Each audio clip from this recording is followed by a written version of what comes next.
Aujourd'hui, on va parler prélèvement d'air. Le but d'un prélèvement d'air est d'analyser la contamination d'un espace, que ce soit un site de production, des bureaux, un laboratoire ou encore des espaces publics.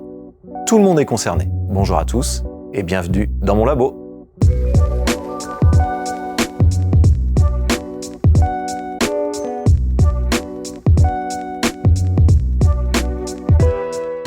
Il existe deux méthodes de prélèvement.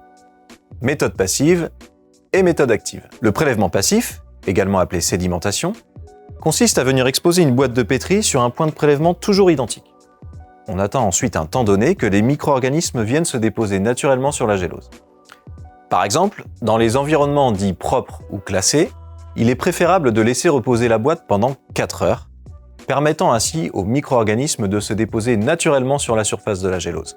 Dépasser cette période pourrait entraîner une perte excessive d'eau dans la gélose, entraînant une diminution de ses performances. De plus, après incubation, le risque de fissure de la gélose est accru. En revanche, dans les environnements moins contrôlés, il faudra réduire la durée d'exposition pour assurer une lecture claire après incubation. La durée précise doit bien sûr être validée en interne. La majorité des prélèvements sont à réaliser hors activité. On veut contrôler l'air ambiant, pas les opérateurs. Allez, ça c'est fait. C'est parti pour 4 heures. Salut Sylvain, ça va? Salut Alban. Ah, attention, non, faut surtout pas rentrer là, c'est prélèvement en cours. Autant pour moi. Personne ne rentre. Désolé. Hey Sylvain! Salut Isabelle. Attention, non, personne ne rentre, c'est prélèvement en cours. En plus, c'est prélèvement passif, donc faut attendre 4 heures. Ah, bon, Personne ne rentre. Je Ouais. repasse les Ouais, ça marche bien. Ouais, je vais peut-être rester ici, moi, du coup. Bon, bah, c'est parti pour 4 heures. 3 hours later. Ah non, qu'est-ce que tu fais là, toi? Ah, salut Sylvain. Bah écoute, j'ai fait une petite sieste. Plutôt pas mal. T'es sérieux, là? Oh tiens, j'ai trouvé ça au fait. Bon allez, à plus tard. Oh non! Cette méthode est la première à avoir été utilisée. Mais elle est compliquée à standardiser et peut laisser place à la dérive. C'est pour ça qu'on l'a automatisée. On parle là de prélèvement actif.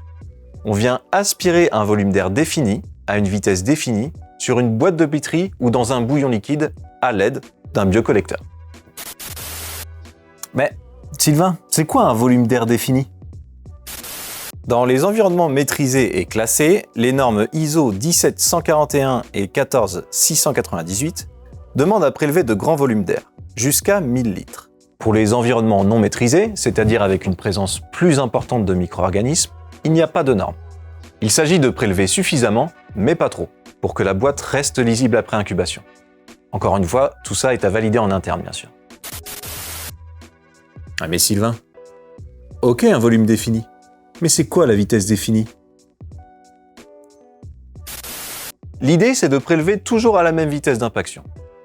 Une vitesse suffisante pour impacter les micro-organismes sur la gélose, mais pas trop rapide pour qu'ils restent en surface. Historiquement, les validations ont été réalisées à 100 litres par minute.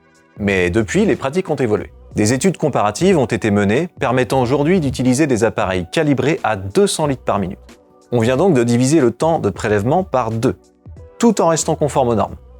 D'ailleurs, avec des appareils multitêtes de prélèvement, il est possible de faire des duplicats et des triplicats en un seul cycle. Mais Sylvain, c'est la seule application pour le multitête? Non mais vous êtes combien dans cette télé là? Ah non, je suis tout seul, c'est juste que j'adore les perruques. Ah ok. Et t'as encore beaucoup de questions comme ça? Non, c'était la dernière. Eh ben merci. Alors il est en effet aussi possible de prélever simultanément sur des géloses différentes. Si le TSA est très souvent utilisé pour des prélèvements de fleurs totales, le SDA est par exemple aussi très courant pour isoler les levures et moisissures. Et donc au lieu de faire 2 cycles, on n'en lance plus qu'un, et avec une machine en 200 litres minute, on ne divise pas le temps par 2, mais par 4. Bon, on est tous d'accord, c'est aujourd'hui qu'on commence la campagne de prélèvement. Alors comme convenu, on commence par la salle B12. Chef, il est parti en A11. On avait dit B12. Vous me parlez du A11. Bon, écoutez, il fait levure, moisissure et fleur totale. Ça veut dire qu'on a 20 minutes pour le prévenir.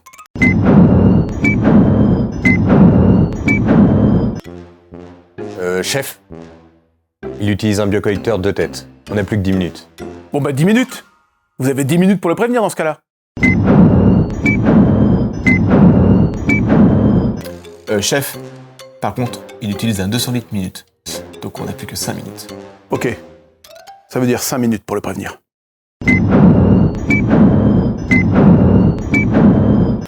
Si seulement on avait un logiciel qui nous permette de piloter ces prélèvements, pièce par pièce, échantillon par échantillon.